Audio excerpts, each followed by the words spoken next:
Yo quiero agradecer especialmente el testimonio fue recogido por la Cámara de Roberto Chile y su equipo, y las preguntas las hizo Pedro Álvarez Tavío, entonces jefe de la Oficina de Asuntos Históricos y quien entrevistó a Fidel aquella noche, en que un grupo, tenemos también el testimonio de Eusebio Leal, lo tenemos hacia el final, así que por favor no me abandonen, que van a encontrar testimonios maravillosos, sobre todo ahora porque también tenemos lo que nos puede aportar Rolando Rodríguez, que es historiador por Fidel, porque usted es abogado y toda la vida fue secretario de actas del Consejo de Ministros y tuvo cargos que no tenían que ver con historiar a Cuba, hasta que ha terminado haciendo 17 libros de historia, entre ellos La Forja de una Nación, que tiene 3 tomos.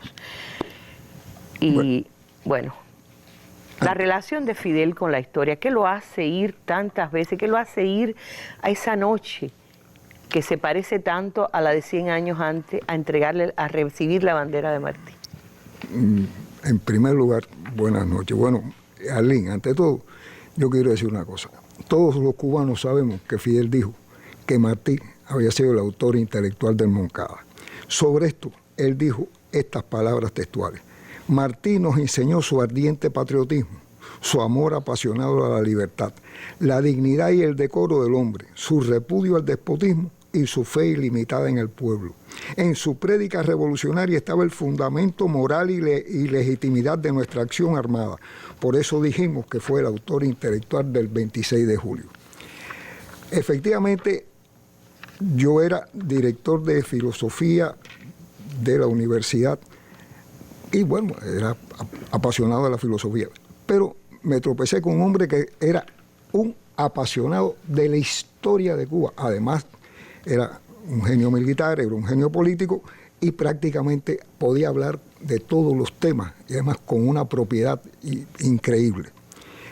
Y una noche, ya yo creo que yo no estaba en filosofía, creo que estaba en el Instituto del Libro, me dijo que invitara a Cuba a Hernán Ramírez Necochea, historiador chileno, porque había leído un libro de historia del imperialismo en Chile y quería hacer precisamente un grupo, que yo formara un grupo de jóvenes para hacer la historia del imperialismo en América Latina y que Hernán nos dirigiera.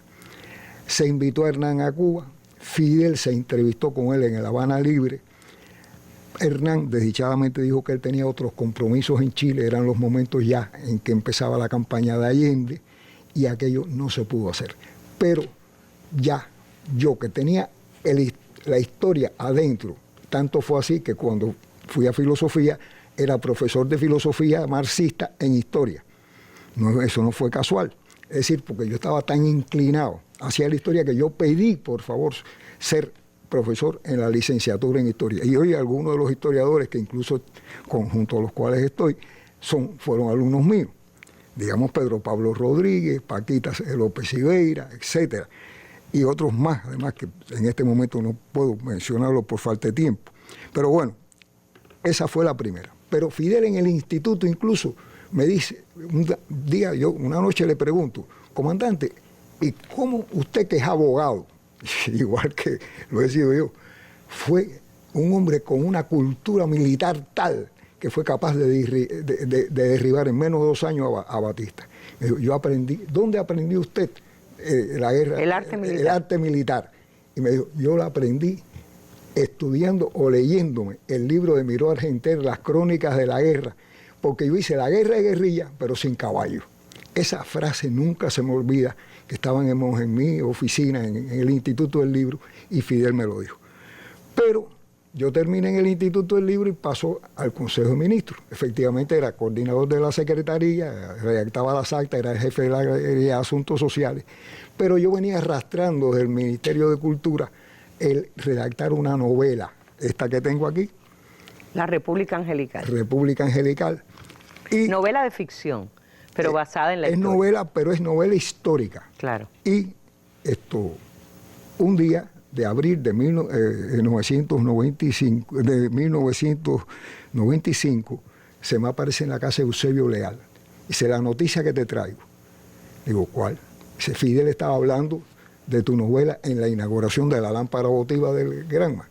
Efectivamente, yo estaba totalmente convencido de mi inclinación hacia la historia, pero además cuando llegué a Derecho me encontré con Lorenzo Rodríguez Fuentes, después conocí a Roa, después fui conociendo a personajes de la Revolución del 30 y me di cuenta que eso daba para una novela, era más todavía que para una historia, porque hay matices y cosas que es muy difícil escribir en un libro de historia, por eso escribí la novela y me costó 7 años, pero bueno, terminé y le dejé un ejemplar en la oficina Fidel.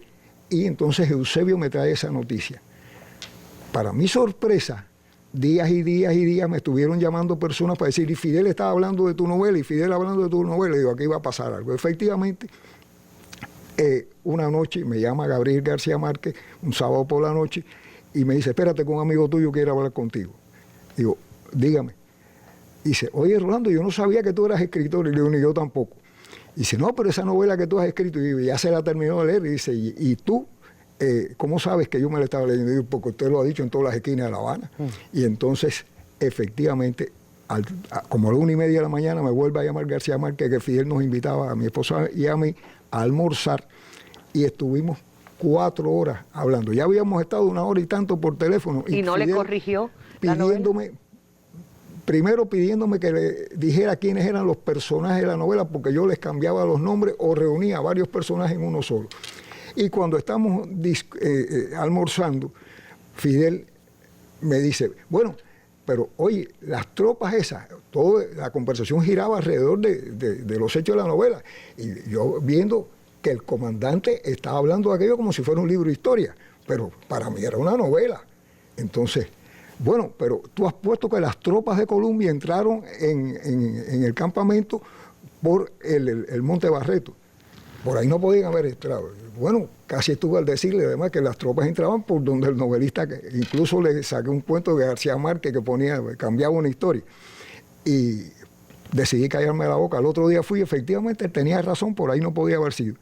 Y me dice, y además dijiste que las tropas de Machado, las tropas de Colombia, habían estado en Jibara. Digo, no, pero eso es auténtico, porque eso lo dice Emilio Laurén en De Oficial a Revolucionario. Dice, yo creía que tú los habías montado en un avión de transporte. Pero es decir, me doy cuenta que Fidel es un apasionado, pero que tiene más pasión que yo todavía por la historia. Y yo me sentía apasionado por la historia. El caso es que Fidel me dice al final de aquel almuerzo, bueno, y te vas de ahí porque tu próximo libro, digo, no hay próximo libro. Mire, yo hago esto, esto y esto. ¿Cómo usted cree que puedo hacer otro libro? Y me dice, muy bien, te vas de ahí y vas a hacer otro libro, porque tu primer deber con la revolución es escribir. Y desde ese día de 1998, dije anteriormente 95, equivocadamente, es 98, yo he estado escribiendo y he hecho una novela y 17 ensayos, libros de ensayo. Es decir, en total 18. Y puedo decirte que otra de las historias alrededor de esto es que estoy con los muchachos de la FEU haciendo el informe de las BET, de las Brigadas Estudiantiles de Trabajo.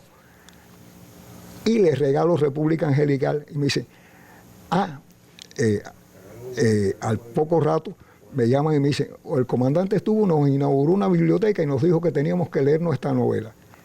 Y al poco rato me llama él. Me dice, ¿qué tú hacías con la gente de las BET? Y entonces le explico. Pero al final me dice, bueno, tú no tienes que dedicarte nada más que, ya te lo dije, a escribir. Le digo, mire, pero lo que te iba a pedir era que me dieras, porque dicen que tú les explicaste el problema de la discusión de Máximo Gómez con la Asamblea del Cerro. Le digo, en efecto, eso es lo último que tengo escrito. Me dice, préstamelo esta noche y te lo devuelvo mañana por la mañana. Le digo, no se preocupe, mándalo a buscar. Efectivamente me lo mandó a buscar. Le dije, y no tenía que preocuparse, pero mire, todo lo que dice ahí es verdad, pero es parte de la verdad.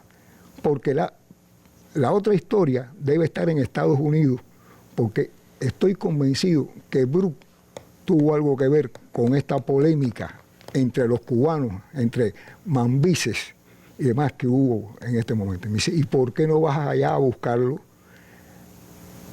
A partir de ahí, efectivamente, estuve 5 meses en Washington, metido en los National Archives, en la Biblioteca del Congreso, en la sección de manuscritos, en la Biblioteca Pública de Nueva York y demás.